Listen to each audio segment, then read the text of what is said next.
Good afternoon बच्चों, एक और वीडियो में आप सभी का स्वागत है। तो इस वीडियो में हम लोग देखेंगे क्लास 10 का हिंदी का चैप्टर 1 का ऑब्जेक्टिव देखेंगे। इसमें आपका सारा इम्पोर्टेंट ऑब्जेक्टिव है जो कि पिछले एग्ज़ाम में पूछा भी गया है। तो चलिए इसको स्टार्ट करते हैं। आप लोग पूरा कंप्लीट इसको याद कर लीजिए और आप लोग कमेंट में ये बताना कि आप लोग ये वीडियो कहाँ से देख रहे हो। तो चलिए 1 नंबर से स्टार्ट करते हैं। फर्स्ट नंबर का क्वेश्चन है, श्रम विभाजन और जाति प्रथा पाठ बाबा साहेब के किस भाषण का संपादित अंश है। तो देखिए ये आपका जो भाषण है ये आपका हो जाएगा option number C, annihilation of caste. फिर आगे चलते हैं। देखिए दूसरा नंबर का है कि श्रम विभाजन और जाति प्रथा के लेखक कौन है। काफ़ी इम्पोर्टेंट प्रश्न है, ठीक है। तो ये आपका हो जाएगा बाबा साहेब भीमराव अम्बेडकर, यानी ऑप्शन बी। भीमराव अम्बेडकर का जन्म कब हुआ था। तो भीमराव अम्बेडकर का जन्म हुआ था 14 अप्रैल 1891 ईस्वी में, ठीक है। डॉक्टर अम्बेडकर का जन्म किस राज्य में हुआ था। तो उनका जन्म हुआ था मध्य प्रदेश में, ठीक है, ऑप्शन बी। फिर आगे चलते हैं। देखिए भीमराव अम्बेडकर की मृत्यु कब हुई थी। तो उनकी मृत्यु हुई थी दिसंबर 1956 में, ठीक है। फिर अगला प्रश्न है कि भीमराव अम्बेडकर के चिंतन और रचनात्मक के कितने व्यक्ति थे। तो वो 3 व्यक्ति थे। तो कौन कौन, वो भी आपका अभी आगे आएगा, ठीक है। अब आगे चलते हैं। डॉक्टर अम्बेडकर किस वर्ग के परिवार में जन्म लिए थे। तो दलित वर्ग में, ठीक है। क्या हो जाएगा ऑप्शन सी, दलित वर्ग। फिर आगे देखते हैं प्रश्न संख्या 8 में, जातिवाद के पोषकों द्वारा श्रम विभाजन किसका दूसरा रूप माना जाता है। तो ये आपका हो जाएगा जाति प्रथा का, ठीक है, जाति प्रथा का। जाति प्रथा किस प्रकार का विभाजन है। तो जाति प्रथा जो है वो स्वाभाविक विभाजन है, यानी वो किसी इंसान के स्वभाव के अनुसार नहीं होता है, वो उनके जन्म के अनुसार विभाजित कर दिया जाता है। तो ये आपका हो जाएगा अस्वाभाविक, ऑप्शन नंबर ए। फिर आगे चलते हैं 10वें नंबर में, जाति प्रथा के अनुसार श्रम विभाजन का आधार क्या है। तो पैतृक पैसा, यानी आपके पिताजी क्या करते हैं, आप किस जाति से हो, इसमें आपको बांध दिया जाता है। जैसे कि फॉर एग्जांपल अगर आप बढ़ई हो तो आपको जो है बढ़ई वाला काम करना है, अगर आप लोहार हो तो आपको लोहार वाला काम करना है, अगर आप पंडित हो तो आपको आगे चल के पूजा करवाना है। तो ये था आपका जाति प्रथा। श्रम विभाजन और जाति प्रथा शीर्षक किनके द्वारा हिंदी में रूपांतरित है। तो इसको हिंदी में रूपांतरित किया गया है दंडई सिंह यादव के द्वारा, ऑप्शन नंबर सी। आगे देखते हैं 12 नंबर में, जाति प्रथा मनुष्य के पैसे को किस प्रकार प्रभावित करता है। देखिए अभी हमने आपको बताया था ना कि ये मनुष्य को जो है ना जीवन भर के लिए एक पेशा में बांध देता है, वो भी उनके पिताजी के पैसे के अनुसार। फिर आगे चलते हैं। देखिए विडंबना का मतलब क्या होता है। तो विडंबना का मतलब होता है मजाक बनाना, उपहास करना, ऑप्शन नंबर बी। फिर आगे चलते हैं। देखिए सच्चे लोकतंत्र का पर्याय क्या है, यानी सच्चे लोकतंत्र का मतलब क्या है। तो इसका मतलब होता है भाईचारा, ठीक है। सच्चे लोकतंत्र का मतलब क्या होता है, भाईचारा। फिर प्रश्न संख्या 15 में देखिए अभी ऊपर में एक प्रश्न आया था कि डॉक्टर भीमराव अम्बेडकर के कितने प्रेरक व्यक्ति थे। तो कितना आया था, 3।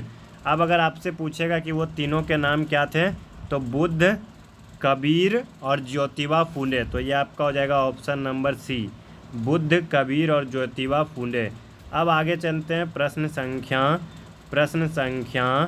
16 में, ठीक है। प्रश्न संख्या 16 में देखिए आपका क्या है, बाबा साहेब अम्बेडकर संपूर्ण वाङ्मय नाम की पुस्तक कितने खंडों में प्रकाशित की गई। तो ये आपका हो जाएगा 21 खंडों में, ठीक है।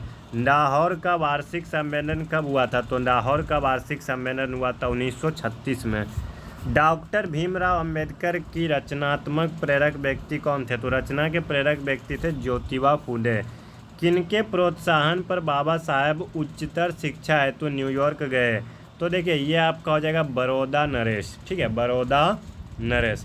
देखिए आजकल समाज में बहुत सारे लोग बोलते हैं कि दलितों पे सभी स्वर्ण जाति के लोग अत्याचार करते हैं।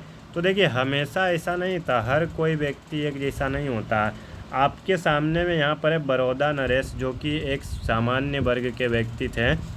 उन्होंने बाबा साहेब अम्बेडकर का शिक्षा का प्रोत्साहन दिया, उनके लिए खर्च किया। इसीलिए अगर आपके मन में अगर सभी के प्रति अगर द्वेष होता है तो ऐसा नहीं है, बुराइयां सभी जातियों के अंदर होती है, अच्छाइयाँ सभी जातियों के अंदर होती है, ठीक है। इसीलिए आपस में सभी लोग मिलजुल कर रहें। चलिए अगला है बुद्धा एंड हिज धम्म के लेखक कौन है, तो इसका भी है भीमराव अंबेडकर, ठीक है। भीमराव अंबेडकर की रचना है, तो देखिए भीमराव अंबेडकर की रचना है भारतीय लिपियों की कहानी नहीं है, विचार और वितर्क भी नहीं है, संत परंपरा और साहित्य भी नहीं है, तो ये आपका हो जाएगा ऑप्शन नंबर है the right and fond of the Hindu women. देखिए यहाँ राइट लिख दिया गलत, ये राइज है, ठीक है, the rise and fond of the Hindu women. फिर आगे देखते हैं 22 नंबर में डॉक्टर भीमराव अंबेडकर के अनुसार जाति प्रथा श्रम विभाजन के साथ साथ किसका रूप लेता है, श्रमिक विभाजन का, ऑप्शन नंबर है, ठीक है। यहाँ पे गलत दे दिया है, डी नंबर नहीं होगा। भारत की जाति प्रथा की विशेषता क्या है, तो यह श्रमिकों का अस्वाभाविक विभाजन है, ऑप्शन नंबर ए, ठीक है।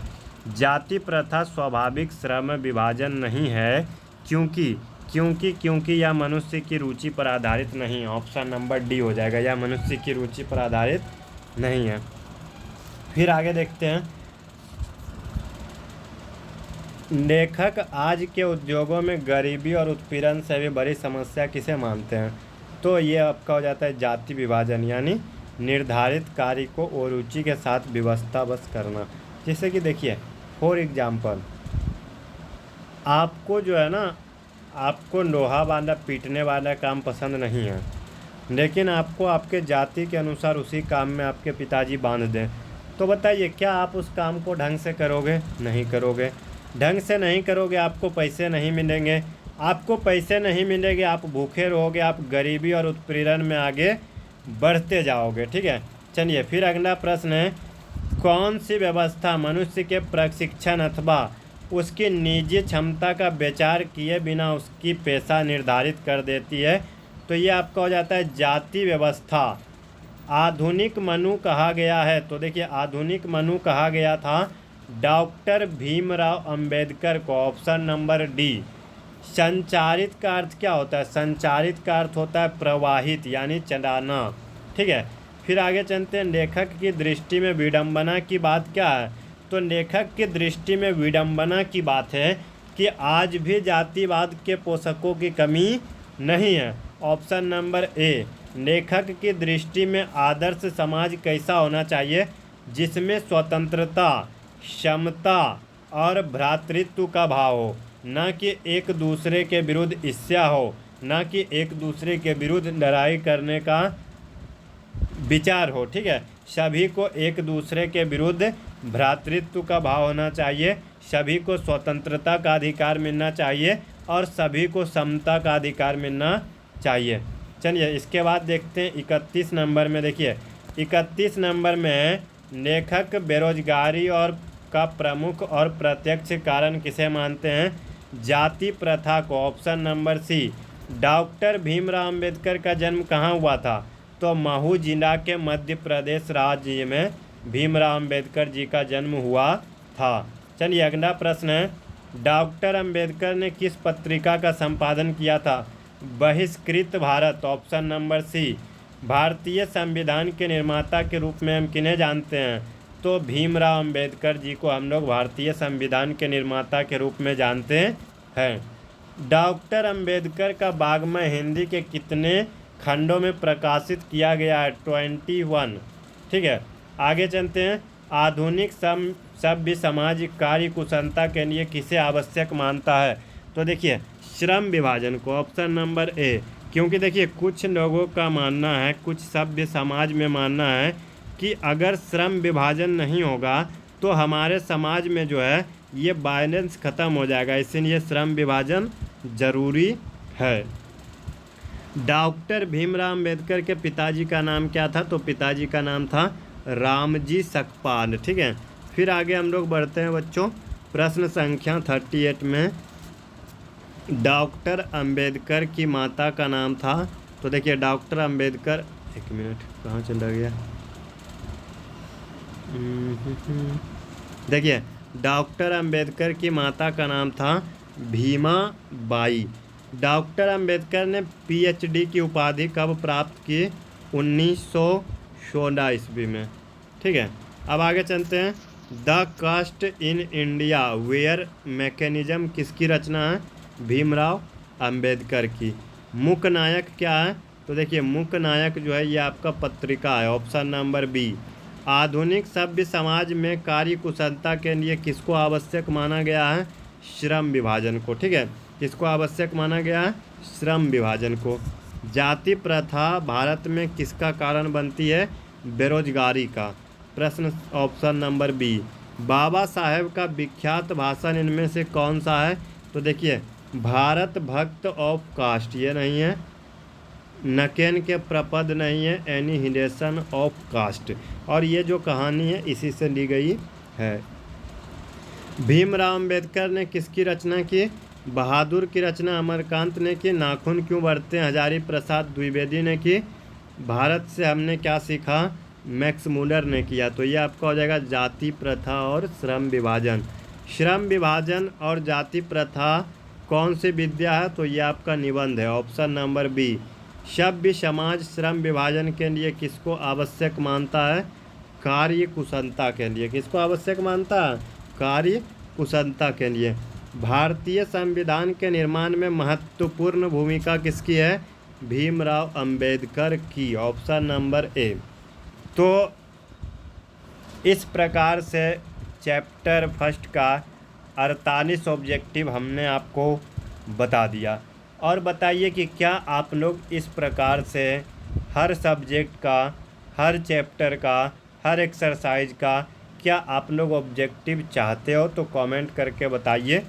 और आप लोग ये भी बताएं कि आप लोग बिहार में किस राज्य से हमारे इस वीडियो को देख रहे हो, क्योंकि हमें पता है कि हमारे जो मैक्सिमम ऑफ द स्टूडेंट है ना, उनमें से लगभग 90% प्लस जो है वो बिहार बोर्ड के ही हैं। ठीक है, बिहार से ही है, क्योंकि हमारा जो वीडियो अपलोड किया जाता है वो बिहार बोर्ड का ही तो तैयारी करवाया जा रहा है। तो जाहिर सी बात है जो स्टूडेंट्स होंगे मैक्सिमम बिहार बोर्ड और बिहार राज्य से ही है। तो आप लोग अपना राज्य अपना ज़िला कमेंट करके बताइए। चलिए मिलते हैं नेक्स्ट वीडियो में। धन्यवाद, जय हिंद।